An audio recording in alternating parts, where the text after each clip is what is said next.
Bonjour à vous toutes et à vous tous. Bonjour. Je Bonjour à vous toutes et à vous tous. Je vous remercie d'être présent à ce webinaire sur le livre Prenez votre cœur à cœur que j'ai coécrit avec mon ami Jacques Fricka qui se présentera tout à l'heure, hein, qui est un endocrinologue, nutritionniste et chercheur très connu. Nous avons quelques minutes, nous avons une petite heure pour répondre à vos questions.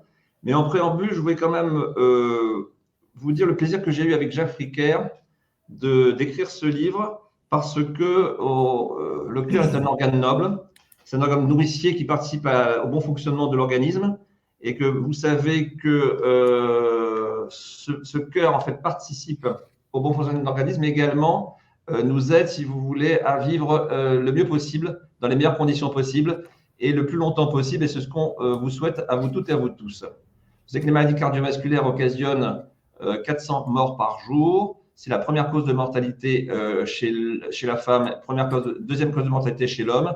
Et que nous avons voulu, avec Jacques Fricker, à partir de recherches, d'études, vous montrer comment ce cœur est important dans votre vie courante à partir de deux thématiques. La première, c'est la thématique de la nutrition et de l'alimentation équilibrée, où Jacques Fricker avait donc énoncé dans le livre deux parties, une partie sur les aliments qui sont bons pour le cœur et puis les régimes. Et puis moi, de mon côté, je m'étais attelé à vous expliquer le bon fonctionnement du cœur, les facteurs de risque cardiaque, les maladies cardiovasculaires et bien entendu l'activité physique que nous aborderons si vous dans notre deuxième temps. Voilà, donc je voulais vous remercier encore une fois, qui réalise également, et laisser la parole à Jacques Fricker pour une première thématique qui nous est chère à tous les deux. C'est, Jacques, quels sont les bons aliments pour le cœur et qu'est-ce que tu préconises associé à un régime, bien entendu, équilibré? Alors, est-ce que vous m'entendez bien? On t'entend très très bien. Parce que moi, j'ai du mal, je t'entends assez mal. C'est beaucoup plus faible que tout à l'heure. Oui, mais on t'entend très bien. Le son est parfait, Jacques. OK. Alors, en fait, les aliments bons pour le cœur, il y en a plusieurs et ça permet de manger varié et de manger, en fait, plutôt joyeux. L'alimentation la plus saine, quand on reprend l'ensemble des études qui ont été faites sur les modèles alimentaires, que ce soit le régime anticholestérol, le régime DASH des médecins américains pour baisser la tension artérielle, que ce soit le régime méditerranéen ou japonais ou végétarien, le plus efficace, c'est le régime méditerranéen. En fait, on retrouve, ensuite on prend les familles d'aliments avec les corrélations entre familles d'aliments et problèmes cardiovasculaires, que les différents éléments du régime méditerranéen, on trouve également d'ailleurs dans d'autres régimes, hein, dans l'alimentation japonaise aussi, sont protectrices. Alors, il y a les fruits et les légumes, la famille globale des fruits et des légumes qui ont un rôle majeur au niveau du diabète, au niveau de la tension artérielle par leur potassium, au niveau du diabète par leurs fibres et leurs antioxydants, ont un rôle, mais en fait, l'impact est surtout au niveau des AVC, au niveau donc du cerveau. La production des fruits et des légumes paraît surtout être ciblée sur les vaisseaux du cerveau. Il y a des fruits bien particuliers que sont les fruits à coque, noix, noisettes, amandes, qui offrent une protection majeure d'environ 20 à 25% d'infarctus en moins, donc extrêmement importante, et 10 à 15% d'AVC en moins. Pour les mangeurs de ces fruits à coque, encore une fois, ces noix, noisettes, amandes, pour en manger à peu près, je dirais, au moins une dizaine, ça fait une poignée, une dizaine d'amandes par jour, ou ça fait 5 noix entières, ou 10 à 9 noix, ou 10-12 noisettes. Donc vraiment, ces aliments sont extrêmement protecteurs, notamment les noix, parce que les noix ont plus intérêt d'être riches en oméga 3. Vous savez, ces fameux oméga 3 qu'on trouve également dans les poissons gras notamment. Et là aussi, les études épidémiologiques et les études d'observation, aussi bien quand on compare des pays entre eux, des populations d'Esquimaux, par exemple, que dans une même population, quand on étudie les mangeurs de poissons et les petits mangeurs de poissons et les grands mangeurs de poissons, eh bien, il y a un rôle majeur de ce poisson au niveau infarctus, d'environ 15-20%. Les poissons gras, je vous rappelle, c'est le saumon, c'est l'espadon, qui sont des gros poissons, mais également des petits poissons comme le maquereau, la sardine, le thon également, est riche en oméga 3, le hareng, et même en conserve, même les aliments en conserve, donc le thon ou les sardines en conserve ont un intérêt à ce niveau-là. Et ce qui est très intéressant, c'est que quand on fait des études avec des gélules d'oméga 3, quand on donne à des patients ou à des volontaires des gélules d'oméga 3 pendant 1 an, on ne trouve pas d'effet. Donc, et ça, on l'a déjà montré pour d'autres maladies, pour le cancer ou pour d'autres nutriments comme le bêta-carotène et le cancer du poumon. Le support, la matrice qu'il y a dans l'aliment, qui en quelque sorte transporte et entoure le nutriment, ainsi que peut-être d'autres nutriments qu'on connaît encore mal, qui sont dans l'aliment lui-même, ont un effet protecteur qu'on ne retrouve pas dans une gélule. Donc, c'est vraiment l'alimentation de nos patients qu'il faut essayer de conseiller et non pas les bourrées de gélules, de vitamines, d'oméga 3 ou autres. Donc, les poissons gras sont certainement intéressants. Les autres pôles d'intérêt, les aliments complets, les pains complets, les pâtes complètes, le riz complet par rapport à le pain complet par rapport à leurs produits raffinés, à leurs équivalents raffinés. En sachant que les pâtes, même non complètes, c'est déjà pas mal. Hein. Et le riz, nous avons le riz basmati qui a un faible index glycémique, c'est pas mal non plus. Et les légumes secs sont également extrêmement intéressants. Les aliments complets et les légumes secs, lentilles, pois chiches, haricots blancs, haricots rouges, haricots noirs, lorsqu'on en prend 2-3 portions par semaine, enfin 2 à 4 portions par semaine, là aussi, il y a une réduction du risque d'environ 15-20% du risque cardiovasculaire, donc qui était majeur. Et à l'inverse, lorsqu'on prend beaucoup d'aliments raffinés, lorsqu'on prend beaucoup d'aliments transformés par l'industrie, comme des biscottes, comme du pain de mie, comme des galettes de riz, ou des aliments qui sont trop texturés, trop modifiés par l'industrie, là, au contraire, il y a une augmentation de la mortalité. Et ça aussi, on le trouve sur les cancers. Ce qui est intéressant, c'est que l'alimentation, globalement, l'alimentation protectrice pour le cœur, est également protectrice vis-à-vis du cancer. C'est une alimentation qui apporte des antioxydants, qui a un effet anti-inflammatoire, ce qui est intéressant pour nos artères comme pour l'ensemble de nos cellules, et qui donc lutte à différents niveaux contre les pathologies. Et le vieillissement aussi, également le vieillissement du cerveau.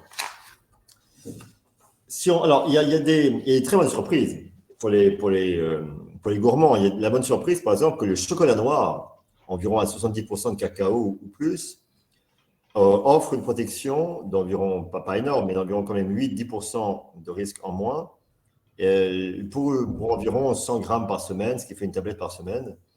Et donc, chocolat noir, c'est pas mal non plus pour les amateurs. Et le café également offre une protection qui est assez étonnante. Alors, ça, vous savez mieux que moi, dans certains cas de troubles du rythme, le café est à éviter, bien sûr, dans certaines tachycardies. Mais sinon, le café à 2-3 tasses par jour pour les gens qui n'ont pas de troubles du rythme, qui n'ont pas de tachycardie, là, peuvent être intéressants. Et ça, je pense que Patrick pourra mieux vous parler que moi des contre-indications éventuellement du café, contre-indications cardiaques, parce que ça peut arriver aussi. Au niveau des matières grasses, le choix des matières grasses, c'est d'importance. Le régime méditerranéen, c'est l'huile d'olive. L'huile d'olive, ce sont des monoinsaturés, des oméga-6, et également des polyphénols. C'est surtout grâce à leurs polyphénols, qui sont des molécules antioxydantes, que l'huile d'olive est intéressante, d'où l'intérêt de privilégier une huile d'olive vierge, pour qu'il y ait vraiment beaucoup de polyphénols. Et en général, les aliments qui ont du goût, donc les huiles d'olive qui vont avoir du goût, ont plus de polyphénols. Alors ça, c'est intéressant également pour les fruits et les légumes. Le bio, on n'a pas démontré pour l'instant qu'il y avait une réduction du risque cardiovasculaire en mangeant bio. En revanche, ce qui est important, c'est de manger des fruits et des légumes qui soient à maturité. En général, quand une pomme, quand une orange, quand des fraises ont du goût, ça veut dire qu'ils vont être riches en polyphénol. Le polyphénol apporte des saveurs. Les polyphénols, ce ne sont pas des vitamines, ça n'apporte pas de calories, mais ça a des effets anti-inflammatoires, ça a des effets également antioxydants. Il y en a plusieurs centaines dans la nature, essentiellement et même uniquement dans les produits d'origine végétale, qu'on connaît encore mal, mais l'ensemble de ces polyphénols sont protecteurs. Et si vous achetez des fruits et des légumes, qu'ils soient bio ou non, qui viennent de très loin, qui ont été cueillis très tôt pour pas qu'ils pourrissent et qui n'ont pas de goût, comme c'est le cas parfois avec certaines tomates bio qu'on trouve dans les supermarchés, ça sera beaucoup moins intéressant que de prendre un produit équivalent, pas forcément biologique, mais qui aura été produit par un agriculteur de proximité, qui aura plus de saveur. Donc, ce côté saveur me paraît également intéressant. Et enfin, autre huile qui est importante, qui est intéressante, c'est l'huile de noix, ce sont l'huile de noix et l'huile de colza, car elles sont riches en oméga 3, donc intéressantes notamment pour les personnes qui n'aiment pas tellement le poisson, ça arrive. Et enfin, au niveau des boissons, l'eau. Alors, le fait de boire de l'eau est protecteur. Ça, c'est pas étonnant, hein. Parce qu'en fait, quand on boit pas mal d'eau, c'est les Américains qui ont montré ça. Et ça entraîne une dilution des plaquettes, donc il y a moins de risque de thrombose. À l'inverse, si on boit beaucoup de boissons hypertoniques, comme des sodas ou certains jus de fruits, on va avoir une hypotonicité pendant un certain moment pour digérer, pour assimiler ces boissons hypertoniques, il va y avoir de l'eau qui va passer du plasma vers l'estomac. Donc, il y aura une certaine période de quelques heures avec avec une augmentation de la concentration des plaquettes et une augmentation du risque donc, de thrombose.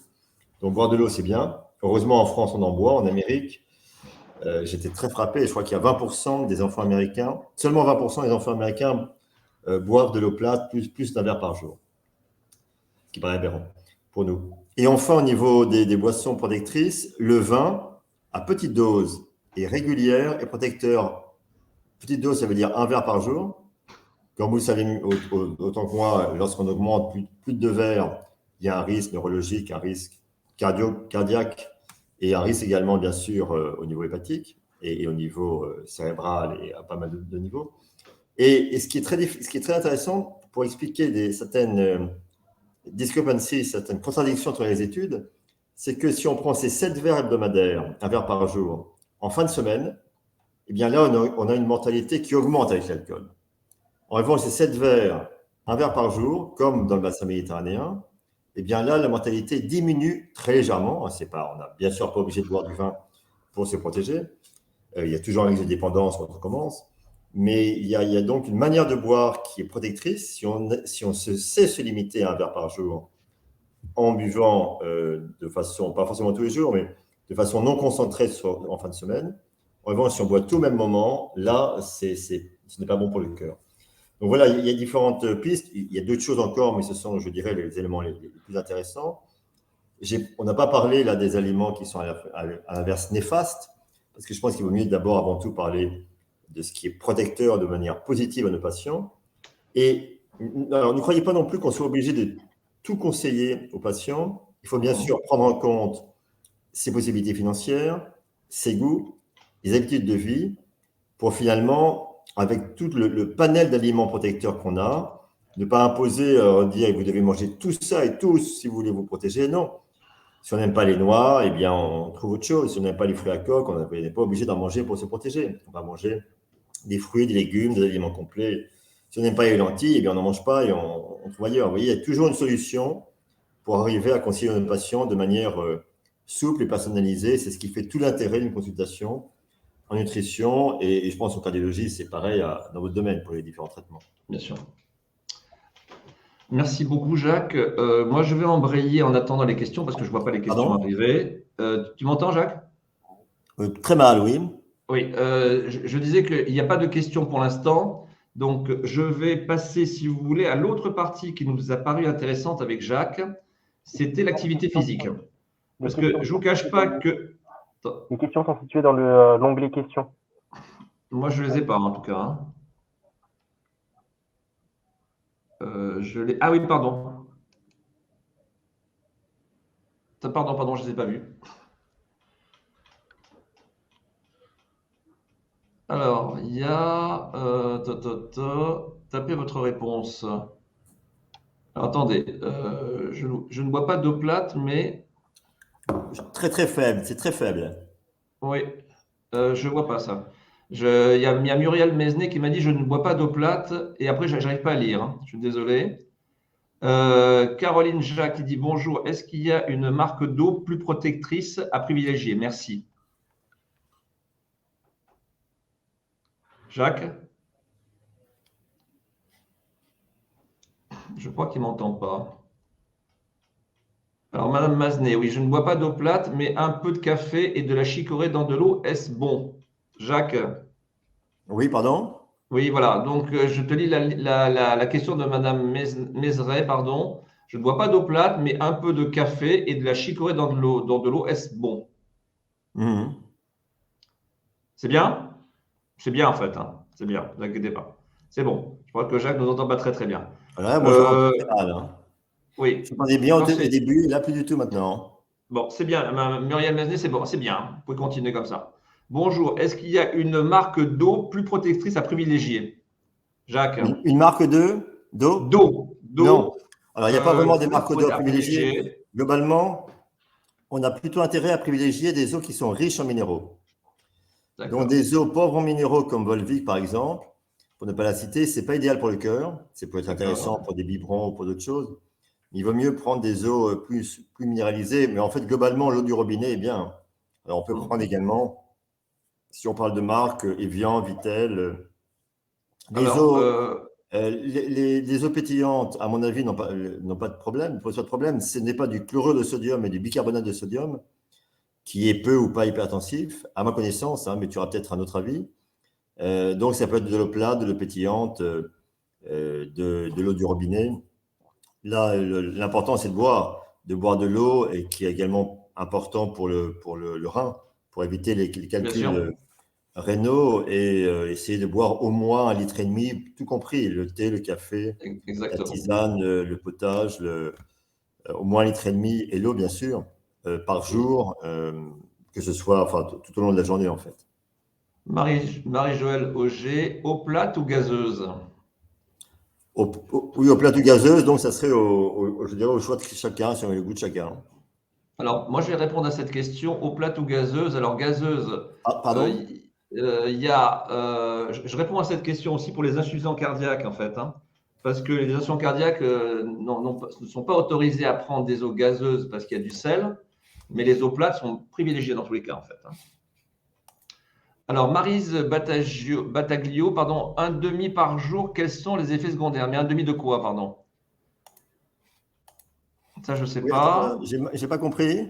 Non, mais là, je pense que Madame Battaglio va refaire sa question. Alors, quand je marche… J'entends très mal. Je vais éteindre et je vais me reconnecter au site. D'accord. Ça marche très bien au début, ne quitte pas.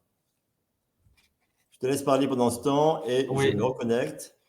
Alors, il y a Maryse Battaglio qui me dit « Quand je marche, je sens un frein. » Mais un frein de quoi? C'est-à-dire que, moi je veux bien répondre à cette question, mais c'est une question, on va dire, qui est liée à une douleur, une gêne, un essoufflement. Ça, j'aimerais bien que vous précisiez, Maryse, votre question. Mais je veux bien y répondre, en fait, hein, parce que c'est très important. Alors, si on revient aux douleurs thoraciques, puisque c'est le problème de Maryse Battaglio, il y a deux types de douleurs. Hein. Il y a des douleurs à type de point latéral thoracique qui sont a priori des douleurs bénignes. Et puis, il y a des douleurs, si vous voulez, qui prennent le milieu de la poitrine, qui montent au niveau des mâchoires ou du bras gauche, et qui sont typiquement des douleurs d'angine de poitrine, qui sont le reflet, si vous voulez, de rétrécissement au niveau des artères coronaires qui peuvent être éventuellement invalidants et qui peuvent conduire à l'infarctus du myocarde. Vous voyez, donc, votre question mérite, si vous voulez, une précision. Et lorsque vous aurez reprécisé votre question, je pourrai y répondre.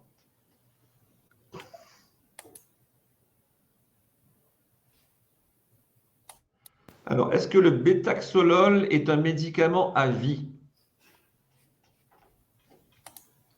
Si c'est un bêta-bloquant, très certainement, en fait. Hein. Très certainement. Jacqueline Bertrand, quels sont les symptômes et la crise cardiaque chez une femme? Alors là, c'est une vaste question. C'est une vaste question parce que chez la femme, tout est difficile, on va dire. Tout est difficile chez la femme parce que, comme je viens de le dire à Madame Battaglio, on a deux types de douleurs. Soit des douleurs latérales ou des points douloureux qui sont des choses tout à fait atypiques, soit des véritables douleurs qui serrent au niveau de la poitrine, qui montent au niveau des mâchoires et du bras gauche et qui sont de l'angine de poitrine. Seulement, voilà, chez la femme, tout est un peu différent, en fait. Quand on dit crise cardiaque, on pense à angine de poitrine ou infarctus du myocarde. Alors, la femme peut éventuellement avoir des simples nausées. Elle peut avoir des douleurs au niveau du ventre, type épigastrique. Elle peut être légèrement essoufflée. Elle peut être fatiguée, vous voyez. Donc, les symptômes chez la femme sont souvent peu évocateurs au départ, mais c'est l'interrogatoire qui, en précisant, par exemple, que cette jeune femme fume, par exemple, 10 cigarettes par jour, a une hypertension artérielle débutante, a un diabète qui est actuellement contrôlé par 2 médicaments, Cette douleur, si vous voulez, relativement atypique, mais qui est associée à des facteurs de risque, et ça on le verra peut-être tout à l'heure si on a un petit peu de temps, ces facteurs de risque, si vous voulez, éveillent, si vous voulez, le soupçon et vont nous faire évoquer un début d'angine de poitrine qui va conduire à faire, bien entendu, un échocardiogramme et des examens cardiaques et qui peuvent conduire à réaliser une coronarographie qui peut, si ça se présente de cette façon-là, mettre en évidence, si vous voulez, un rétrécissement au niveau d'une, deux ou trois artères coronaires, conduire à ce qu'on appelle, nous, un ballonnet qui va écraser la plaque d'athérome et il va s'en suivre un stent. Un stent, c'est un ressort qui va permettre de, on va dire, traiter complètement cette angine de poitrine et on va dire sauver la patiente.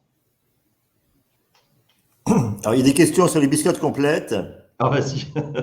J'y vais. Vas-y. Moi, je ne les ai pas vus. Par rapport aux biscottes complètes ou au pain de mie complet, le problème des biscottes, ce n'est pas qu'elles soient complètes ou non. Le problème des biscottes, c'est que pour rendre un aliment céréalier croustillant, on le chauffe à très forte température, environ à 200 degrés. Enfin, l'industrie le chauffe à 200 degrés. Ça modifie totalement l'amidon qui va avoir une assimilation beaucoup plus rapide. L'amylase salivaire, pancréatique, va agir beaucoup plus rapidement et du coup, il y aura un index glycémique beaucoup plus élevé. D'où une sécrétion d'insuline plus importante. Or, lorsqu'on a plus d'insuline, ce n'est pas bon pour les artères. Au fur et à mesure, ce n'est pas bon d'ailleurs vis-à-vis de certains cancers non plus, comme le sein ou le côlon. Et donc, les aliments croustillants sont à déconseiller pour le cœur, parce que d'abord, ils sont déconseillés pour le diabète, qu'ils soient complets ou non, mais également pour le cœur du fait de cette augmentation d'insuline. Par ailleurs, ça calme moins bien l'appétit qu'un aliment qui n'est pas croustillant, parce que justement, c'est trop vite assimilé, c'est trop vite digéré, et pour toutes ces raisons, il vaut beaucoup mieux prendre un pain qui soit à l'ancienne, qu'on soit obligé de mastiquer, plutôt que des biscottes. Et la remarque serait la même pour des galettes de riz, des galettes de maïs, des pains suédois, alors que c'est présenté, notamment par les produits bio, comme quelque chose d'excellent pour la santé, ce qui n'est pas du tout le cas. Il vaut beaucoup mieux prendre même une baguette tradition ou un pain au sarrasin ou un pain de seigle qui soit, encore une fois, qui sera lentement assimilé. Et si on le met au grille-pain, ne pas le griller comme une biscotte, justement. Le griller un peu, mais qu'il reste moelleux et donc qu'il ne devienne pas croustillant. Et la remarque serait la même pour les céréales. Les céréales du petit déjeuner, ce sont des faux amis. Cornflakes, Fitness, Special K, quelle que soit la marque, que ce soit avec ou sans sucre, c'est extrêmement vite assimilé. Ça favorise prise de poids, hyperglycémie, hyperinsulinisme. Donc, ce n'est pas bon pour le cœur non plus. À l'inverse, les flocons d'avoine, la base du porridge ou la base du muesli, sont favorables parce qu'elles vont être lentement assimilées. À propos de muesli, il vaut mieux le faire soi-même. Vous achetez des flocons d'avoine, vous rajoutez des noix, des noisettes, si vous aimez ça. Vous coupez des morceaux de fruits et éventuellement 2-3 raisins secs. Vous coupez des fraises, bananes, ce que vous voulez dedans. Et plus du fromage blanc ou du lait ou les deux, ou du yaourt. Et ça vous fait un excellent petit déjeuner. Donc, les aliments croustillants, ce n'est pas un problème, encore une fois, de complet ou pas complet. C'est un problème lié au croustillant. Alors, ce ne sont pas forcément des mauvais aliments pour tous. Quelqu'un qui aurait un problème intestinal, un convalescent, une personne âgée qui n'a plus faim, qui est dégoûtée de tout, qui a du mal à digérer, ces biscottes seront intéressantes pour elle. Parce qu'il y aura moins d'efforts digestifs et parce que le problème pour cette personne, ça va être de manger et non pas de sélectionner, ça surtout d'avoir un apport calorique. Mais en revanche, pour la personne qui est bien portante, qui digère normalement et qui a des problèmes cardiaques ou qui veut protéger son cœur, il vaut mieux prendre du vrai pain que des biscottes. Alors là aussi, ne diabolisons pas, adaptons les conseils aux patients. Quelqu'un qui vous dit qu'il adore les biscottes, ou qu'il adore les cornflakes ce matin, eh bien, très bien, prenez les cornflakes avec du lait, mais vous allez couper une pomme dedans. Comme ça, les fibres de la pomme vont ralentir l'assimilation de ces glucides rapides. Vous mangez des biscottes, pourquoi pas, mais vous prenez également, si possible, une salade de fruits. Ou si vous prenez des biscottes avec, je sais pas moi, du jambon ou un œuf, eh bien, vous prenez également, comme on fait dans l'Est de l'Europe ou comme on fait également au Proche-Orient, une tomate coupée ou des morceaux de concombre ou autre pour avoir des fibres qui vont ralentir l'assimilation des sucres rapides. Donc, vous voyez, là aussi, il faut bien sûr adapter le discours à chacun et à chaque problématique. Ça, c'est une autre question que je vois qui se rapporte un peu aux tartines, c'est le beurre le Le matin. beurre, ouais. Moi, je suis, par rapport au cœur, je dirais que l'huile est ce qu'il y a de mieux. Alors, on peut prendre, pourquoi pas, de l'huile sur ces tartines comme en Espagne, avec un peu de jambon, de jamon, comme ils disent en Espagne, et un peu de sauce tomate. Mais si on est attaché au petit déjeuner à la française, avec beurre, miel, confiture, moi, je conseillerais de prendre du beurre. La margarine a assez peu d'intérêt, c'est de l'huile dénaturée. Je pense qu'il vaut mieux prendre essentiellement de l'huile en cuisine, 3 fois sur 4 si possible. Et quand on ne mange pas d'huile, prendre quelque chose de plus vrai, moins transformé, parce qu'on sait maintenant que les aliments ultra transformés, ce n'est pas terrible à différents niveaux. Donc prendre plutôt du beurre quand on a sur les tartines, et essentiellement une cuisine à l'huile pour les repas, la cuisine, que ce soit les crudités ou que ce soit cuire un poisson, des légumes ou associé à des féculents. Il y avait une question, les flocons d'avoine tous les jours, je ne suis pas certaine que la quantité soit la bonne. Alors, vous savez, si vous n'avez pas de problème de poids, la quantité la bonne, ce sera celle qui correspond à votre faim. Donc, si vous n'avez pas de problème de poids, mangez à votre faim et ça se passera très bien. Un peu, beaucoup ou pas du tout, selon votre faim. Oui, très bien les yaourts nature. Encore une fois, vous pouvez très bien prendre ça, pourquoi pas au goûter également. Et en quantité, il n'y a absolument pas de limite. C'est votre faim qui décide et votre envie. Alors moi, j'ai une question de je vois 6. comme question sur la nutrition, le beurre. Le beurre, c'est bon. Quelle pour... Alors, il y a une question, je pense, plutôt pour toi. Je suis diabétique de type 1. Ouais. Quelle rythme pour les examens de cardiologie? Voilà. Donc, vous savez que les diabétiques de type 1 ou de type 2, en fait, sont à risque cardiovasculaire. Le rythme pour les examens de cardiologie, c'est au moins, on va dire, un électrocardiogramme une fois par an. Et bien entendu, en fonction des symptômes, on pourra faire des examens en fait complémentaires autres que l'électrocardiogramme, que sont l'échocardiographiie, une épreuve d'effort, un coroscanner pour éliminer une atteinte coronaire. Mais disons que le rythme, c'est une fois par an un électrocardiogramme et d'autres examens en fonction des symptômes. Alors, pour Marie-Joëlle Auger, alors c'est une question à laquelle je viens de répondre en fait. Comment faire la différence entre une crise d'angoisse qui provoque des douleurs thoraciques et un problème cardiaque? Ben, c'est très difficile, je ne vous cache pas, Madame Auger. C'est excessivement difficile et on cède à la fois de la clinique parce qu'on a l'habitude, si vous voulez, que nos patients arrivent avec des crises d'angoisse, mais il ne faut pas passer à côté d'un problème cardiaque. Et c'est le véritable problème. Donc, cette crise d'angoisse, si vous voulez, si, comme je l'ai dit tout à l'heure, elle est associée aux facteurs de risque qu'on connaît, que ce soit le tabac, le cholestérol, l'hypertension artérielle, voire le stress, une surcharge pondérale ou une alimentation qui est mal équilibrée, on sera tenté, si vous voulez, parallèlement à cette crise d'angoisse, de réinterroger la patiente et de l'amener à faire des examens complémentaires cardiaques en fonction des symptômes pour ne pas passer à côté d'un problème cardiaque qui est le gros problème avec la grosse douleur au niveau de la poitrine ou des douleurs épigastriques au niveau du ventre ou du dos qui peuvent éventuellement faire évoquer, bien entendu, un début d'infarctus, à la fois pour les douleurs épigastriques au niveau inférieur, pour les douleurs postérieures, dorsales, en fait, un infarctus postéro-inférieur, pardon. Alors, pour le fameux bétaxolol, vous revenez avec les effets secondaires. Bien entendu, c'est un bêta-bloquant. C'est un bêta-bloquant. Donc, tous les bêta-bloquants, en réduisant la fréquence cardiaque, freinent forcément la marche. Donc, tous les bêta-bloquants, le Kerlon, c'est le bétaxolol, c'est le Kerlon, il va forcément vous freiner à la marche. Donc, il faut revoir avec votre médecin ou votre cardiologue l'indication de ce bêta-bloquant et savoir, bien entendu, s'il faut le continuer. Là, vous êtes en demi-dose. L'arrêter ou le remplacer par un autre médicament.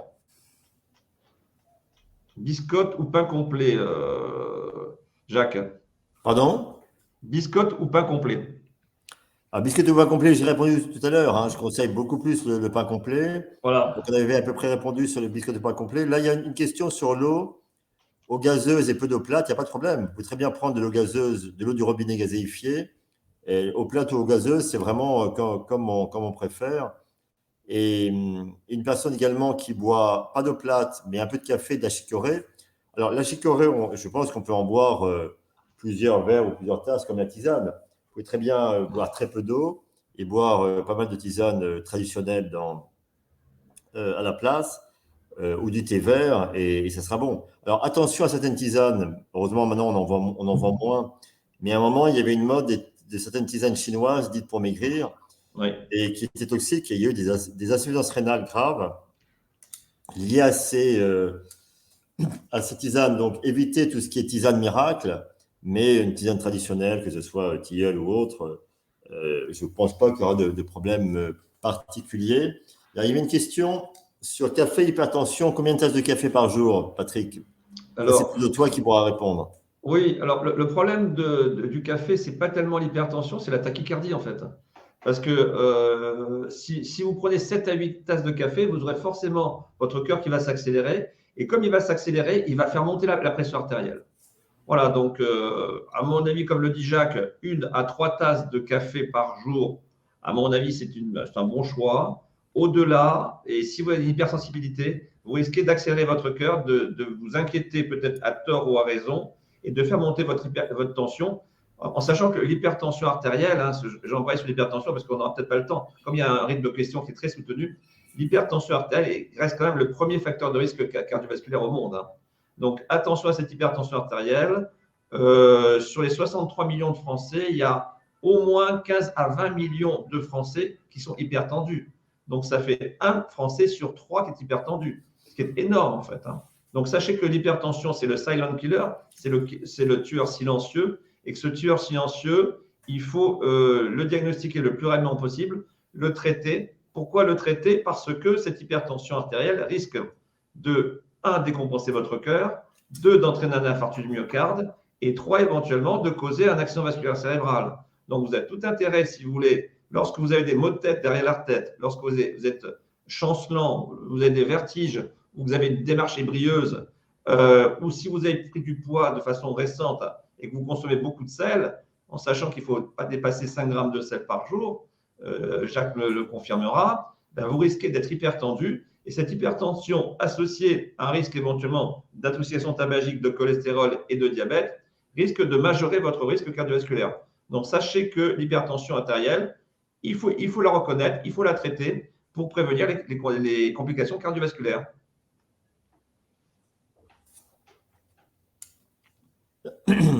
Madame Gaudin. Il y a une question sur la crise cardiaque chez la femme. Quels sont les symptômes? Oui, j'ai déjà répondu. J'ai déjà répondu. Oui, j'ai déjà répondu. Alors, au niveau nutrition, marque d'eau plus protectrice, non, il n'y a pas de marque d'eau plus protectrice. C'est plutôt donc des eaux qui sont minéralisées que celles qui sont faiblement minéralisées. Alors, je vois une question. J'ai 55 ans, je ne suis pas en obésité, mais un peu en bon point. Confirmez-vous qu'il faut se rapprocher le plus possible de mon IMC repère? Si quelques points au-dessus de son IMC, les facteurs de risque sont-ils toujours présents? Merci. On peut répondre à 2 à cette question-là. Pardon? On peut répondre à 2. Oui, alors la question était? Un IMC qui est un peu limite, on va dire. Quid? Alors, oui, c'est-à-dire en surcharge pondérale plutôt qu'en obésité. Alors, c'est certain qu'en surcharge pondérale, il faut redescendre à un IMC correct. L'IMC correct est à 17, je crois, Jacques, c'est à 17 l'IMC correct. Les facteurs de risque sont-ils toujours présents?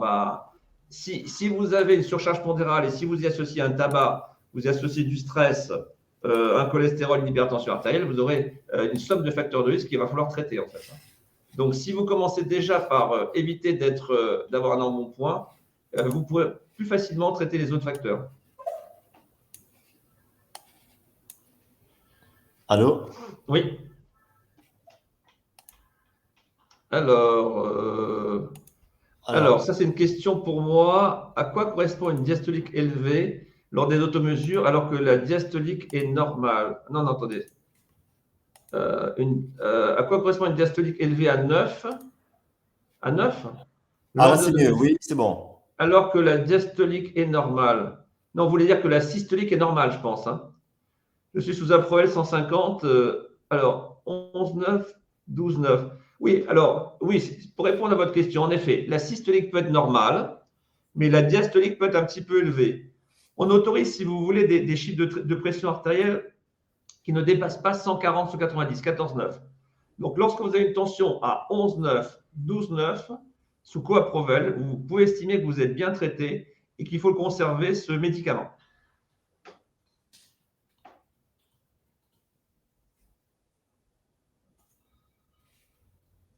Oui, c'est ça. Alors que la systolique est normale, oui.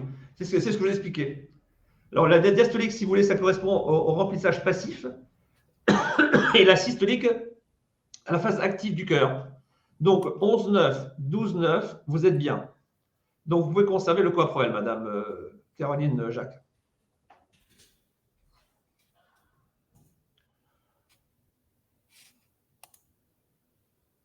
Alors, une question pour toi, Jacques. J'ai un IMC à 18. Est-ce grave? Faut-il impérativement grossir? Non, non, non. Alors, si vous avez un IMC à 18, si vous avez toujours été mince, si vous n'avez pas maigré récemment, si vous n'avez pas cherché à maigrir il y a 10 ans, alors que vous aviez un poids qui était une IMC plutôt à 20, ça veut dire que de manière constitutionnelle, vous êtes à 18. Et si vous êtes une femme et si vous avez des règles à peu près régulières et un IMC à 18, c'est bon. Et si vous êtes un homme et vous êtes très actif et que vous mangez à votre faim, c'est bon aussi. Ce qui serait dangereux, parce qu'il pourrait être néfaste, dangereux peut-être pas, mais néfaste, c'est si vous aviez un IMC à 18, tout en, alors que votre poids serait éventuellement 10 kg de plus, votre poids de forme serait 10 kg de plus. Mais sinon, non, il n'y a pas de risque à avoir un IMC à 18. Il faut relativiser ces chiffres. Quand on dit l'IMC idéal, c'est entre 18,5 et 25, c'est vrai sur un plan statistique. Mais encore une fois, nous n'avons pas des statistiques devant nous, mais des patients individuels. Donc après, c'est tout ce contexte qu'il faut prendre en compte. Et si c'est le poids habituel, à ce moment-là, il n'y a absolument pas à s'inquiéter. Et inversement, si vous avez un IMC à 27, que dans votre famille, tout le monde a un IMC globalement, est un peu rond, et que tout le monde est en bonne santé, notamment si vous avez une corpulence gynoïde, c'est-à-dire une taille fine et des hanches larges, ça veut dire que vous n'êtes pas à risque, malgré le fait d'avoir un IMC statistiquement un peu supérieur aux autres. Alors, j'ai vu que Maris Battaglio nous reprochait de ne pas avoir répondu à sa question. Sa question est la suivante. Pourquoi arythmie après repas copieux et plus de vin que d'hab? Vous savez que le vin, en fait, comme le café, ce sont deux substances, en fait, qui certes peuvent améliorer le pronostic cardiovasculaire, mais qui, utilisées, on va dire, de façon, on va dire, un peu plus importante que d'habitude, peuvent accélérer le cœur et entraîner une arythmie. Alors, soit il y a plusieurs types d'arythmies en fait. Il y a une tachycardie simple qui s'appelle tachycardie sinusale, donc c'est un rythme rapide, au-delà de 100 par minute. Et une arythmie, c'est autre chose l'arythmie, c'est quasiment un cœur qui est totalement irrégulier, et on appelle ça la fibrillation atriale. Et cette arythmie type fibrillation atriale est souvent rencontrée chez les patients, on va dire, bons mangeurs et qui utilisent le vin de façon, on va dire, sans parcimonie et de façon large. Et c'est vrai qu'un repas très alcoolisé peut déclencher une arythmie cardiaque qui est une fibrillation atriale. Cette arythmie est très très mal supportée et peut conduire, si vous voulez, à une courte hospitalisation, voire à des médicaments cardiaques type anticoagulants et antiarythmiques qui sont souvent bons, qui peuvent être proposés, si vous voulez, juste de façon ponctuelle, mais qui peuvent être en fait prolongés si cette arythmie est organique. Donc, le fait de boire du vin de façon conséquente peut en effet déclencher une arythmie. Oui, alors il y avait une question sur l'alcool aussi, c'est ça? Pourquoi le vin? Oui, pourquoi le vin en fait alors pour nous, cardiologues, c'est le vin tachycardisant, soit tachycardie sinusale, soit arythmie cardiaque en fait. Ah oui, d'accord. Voilà. D'accord. Ok. Alors, le vin est un peu plus protectrice que d'autres boissons alcoolisées. Encore une fois, c'est à petite dose, hein, parce que dès qu'on dépasse 2 verres par jour, là, il y a un risque majeur de pathologie. Et si on ne boit pas, on n'a pas intérêt à boire parce qu'il y a toujours un risque de devenir alcool-dépendant. Là, je parle de la personne qui a l'habitude de boire des petites quantités et qui vous demande est-ce que je peux ou non continuer.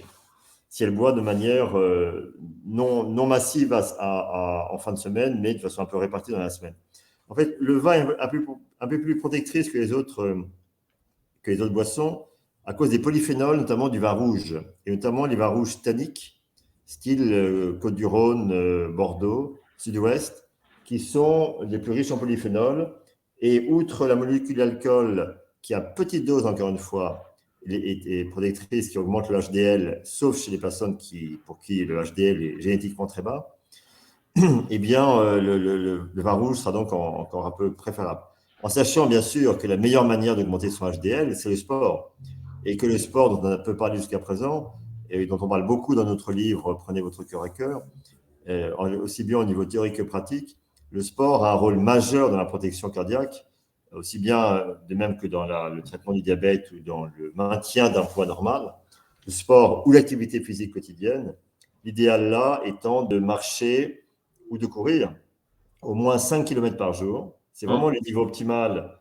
Et après, ça ne change pas grand-chose. Ça va changer au niveau des performances, mais pas tellement au niveau, ni au niveau du poids, ni au niveau de la protection cardiaque. Donc, nous devrions marcher 5 km par jour, si possible, ou plus. Ou alors faire 10 km de vélo qui aurait à peu près le même effet, quand c'est possible. Tout à fait. Et en fait, l'activité physique telle que Jacques vous le décrit, en fait, est absolument indispensable. Pourquoi? Parce que ça diminue l'inflammation, si vous voulez, au niveau des vaisseaux. Ça diminue votre cholestérol, ça diminue la surcharge pondérale, l'obésité, ça diminue la pression artérielle et ça régule la glycémie. Vous voyez, en fait, 5 avantages de cette activité physique, en sachant que l'activité physique est évidemment bonne pour le cœur, mais également bon pour le cerveau, puisque ça diminue le risque de démence chez les personnes âgées ou très âgées, en fait, l'activité physique. Ça diminue l'ostéoporose, ça diminue tous les risques métaboliques, cardiométaboliques, et bien entendu, ça diminue ça régule les cancers. Alors, et ça permet aux cancéreux de guérir plus rapidement grâce à une activité physique régulière. Donc, l'activité physique régulière diminue, ce qui est énorme, de 70% le risque de récidive d'un cancer de la prostate et d'environ 30% le risque de récidive du cancer du sein. C'est surtout pour les cancers hormonodépendants et également pour le cancer du côlon où l'activité physique est importante. Et l'activité physique, de même qu'une alimentation saine, régule et du moins augmente les performances de l'immunité, ce qui est important, par exemple, vis-à-vis du Covid, mais également globalement. Donc, le fait d'avoir une alimentation saine intervient également sur la qualité de notre immunité. Donc, vous voyez qu'il y a vraiment beaucoup d'avantages à cette alimentation et cette activité que nous préconisons on n'est pas les seuls, heureusement, dans ce livre dont on fait une synthèse. Donc. Et en fait, pour ajouter une petite chose, donc cette activité physique pourrait être le meilleur médicament pour le cœur si vous l'utilisez de façon, on va dire, continue et de façon adaptée et que ça vous crée du plaisir, en fait. Il faut que cette activité physique soit ludique. Et lorsqu'elle est ludique, comme le dit très bien Jacques, en fait, vous allez pouvoir l'utiliser de façon pérenne et bien adaptée à votre morphotype et à votre pathologie, en fait. C'est très important. J'ai vu une question cardiaque passer tout à l'heure. Jacques, tu peux en parler peut-être, l'obésité, les risques pour le cœur, en fait? Oui, bien sûr. L'obésité, en fait, entraîne plusieurs risques pour le cœur. D'abord, l'obésité augmente les facteurs de risque, ça augmente les triglycérides, ça baisse le HDL cholestérol qui est vasculoprotecteur, ça augmente le risque de diabète, ça augmente les risques d'HTA, ça augmente l'inflammation, d'où le risque également cardiovasculaire. Donc, en soi, l'obésité, même sans facteur de risque cardiovasculaire, même chez les personnes chez qui elle n'entraîne pas de risque bien connu comme le cholestérol ou le diabète, ça augmente les risques, notamment quand il est androïde. Ça augmente les risques d'infarctus, ça augmente les risques d'AVC. En sachant, si on rebondit sur l'activité physique, que les Américains avaient bien montré il y a déjà 20 ans qu'un obèse qui bouge a moins de risques cardiovasculaires qu'une personne mince qui ne bouge pas. Bien sûr. Il vaut mieux être fit and fat, comme disent de façon élégante les Américains. Donc, il vaut mieux être actif et gros, ou gras, fat, ça veut dire gras, enfin pour nous, ça serait gros, plutôt que mince et sédentaire. Donc, là aussi, il y a toujours une solution. Chez la personne qui a du mal à maigrir, qui pour des raisons comportementales, génétiques ou je ne sais quoi, n'arrive pas à maigrir, eh bien, si vous arrivez à la persuader, alors peut-être pas faire des footings, mais de marcher, faire un peu de vélo, nager, un peu de gymnastique avec un kiné d'abord, eh bien, tout ça l'aidera finalement à baisser considérablement ses risques cardiaques. Donc, toujours ce côté personnaliser les conseils, ne pas enfermer les gens, les patients dans un risque en leur disant c'est terrible, vous allez mourir, etc. Mais leur montrer quelle sera la solution pour justement éviter ce pépin qui risque de retomber dessus s'ils ne font rien. J'ai Valérie Cotrez qui pose une question très intéressante. Je cours 1 heure tous les jours. Bravo. Vaut-il mieux courir à une vitesse régulière ou courir à différentes vitesses? Alors moi, je vais vous proposer un élément de réponse et je pense que Jacques proposera un autre élément de réponse. Moi, je pense qu'a priori, si vous faites plaisir et si vous ne voulez pas faire de performance, vous pouvez courir à la même vitesse. En revanche, si vous voulez faire une performance au marathon, au semi-marathon de Paris ou aux 10 km de Paris, et si vous voulez vous améliorer, il faut faire en fait ce qu'on appelle nous du progressif en fait, et progressivement augmenter votre vitesse sur, je sais pas, 1 km, et après redescendre à votre vitesse habituelle, en sachant que, bien entendu, vous savez, c'est 220 moins l'âge, en fait, ne pas dépasser en fait, la fréquence maximale théorique qui, si vous la dépassez, est tout à fait néfaste pour le cœur. Donc, en gros, vous voulez vous faire plaisir, vitesse régulière. Vous voulez, si vous voulez faire des performances, vous faites en fait de l'alterné progressif alterné en changeant de vitesse sur 1 ou 2 km et vous revenez à votre vitesse habituelle. Alors, il y a Maryse qui fait du vélo et marche 8 km 3 fois par semaine. C'est bien. C'est pas mal. C'est bien. Pas mal. Il vaut mieux pas faire du sport uniquement sur une journée, mais si on le fait sur 3 journées, et si les autres journées, on bouge très peu, et si 3-4 jours par semaine, on bouge 1h30, ça fait 4 heures, ça fait à peu près 4-5 heures d'activité, c'est bien. Hein. C'est largement Marie, c'est pas la peine non plus de vous épuiser, c'est pas mal du tout. Alors, oui, Catherine également nous dit qu'elle pèse 87 kg, 1m62, il y a un IMC à 32. Alors, quel risque pour le cœur? Peut-être qu'il n'y en a aucun. Si vous êtes gynoïde et si votre bilan ne montre que tout va bien, et si par ailleurs dans votre famille, les gens sont un peu ronds, mais il y a des gens vivent vieux et n'ont pas de problème cardiaque avant l'âge de 80 ans, ça veut dire que pour vous, il n'y a pas tellement de risque. Hein. Donc, c'est pour ça qu'il là aussi, l'IMC est important, mais il ne faut pas uniquement se fixer sur l'IMC. Et attention également à ce terme d'obèse. Le terme d'obèse est très discriminant, même s'il est exact sur un plan médical. Hein. Ouais. Et moi, je préfère parler de surpoids. Même chez les gens qui ont un IMC à 40 ou 42, je dis oui, ils ont un excès de poids important. Pour ne pas enfermer les gens dans une catégorie. Vous voyez, de même qu'il ne vaut mieux pas dire aux gens, vous êtes une anorexie, vous êtes… non, vous avez une conduite qui s'approche de l'anorexie, mais vous êtes plein d'autres choses. Vous êtes vous, avec plein de facettes dans votre personnalité. J'essaie de vous aider dans ce problème d'anorexie ou de surpoids ou dans cette problématique, mais vous n'êtes pas une anorexique, vous n'êtes pas que ça. Hein, faire attention à ces problèmes de langage. Entre nous, bien sûr, on relativise, ça ne pose pas de problème. Mais quand on est face à un patient, certains patients peuvent vraiment se sentir enfermés là-dedans. Enfin, déjà, ils s'enferment même là-dedans. Il faut essayer, au contraire, de leur en sortir, de les en sortir.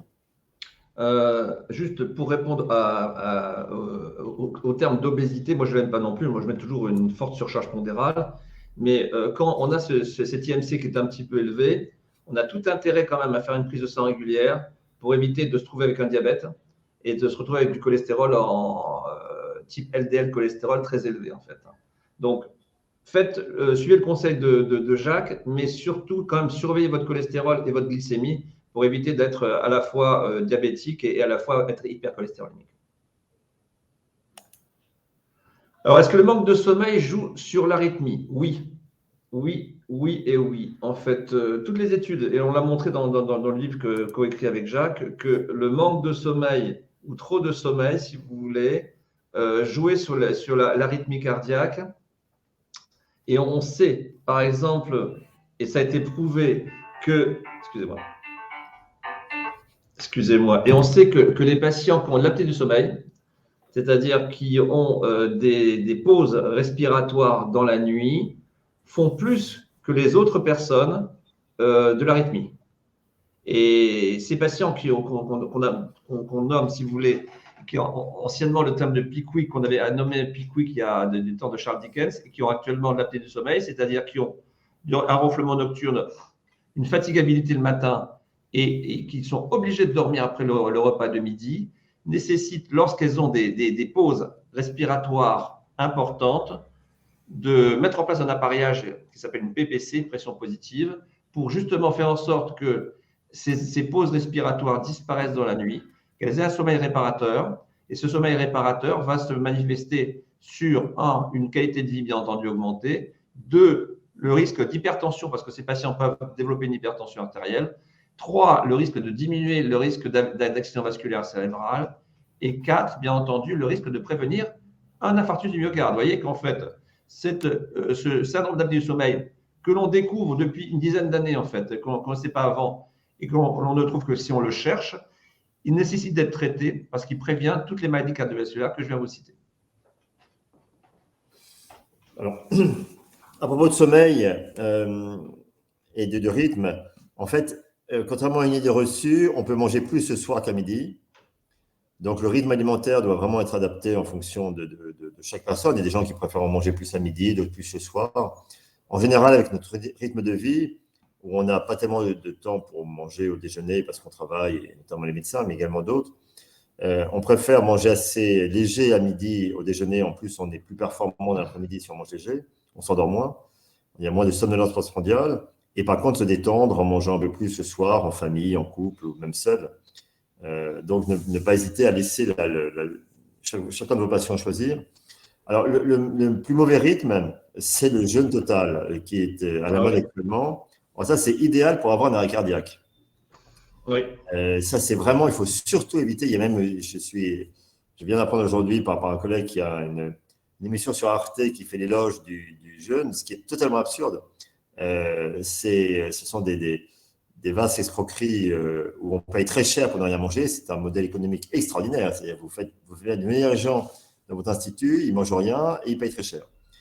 J'aurais dû y penser. Et donc, non, ça surtout éviter. Ça entraîne très vite une arythmie cardiaque. Et d'ailleurs, il y a eu récemment un décès je crois que c'est dans les Cévennes ou dans un centre.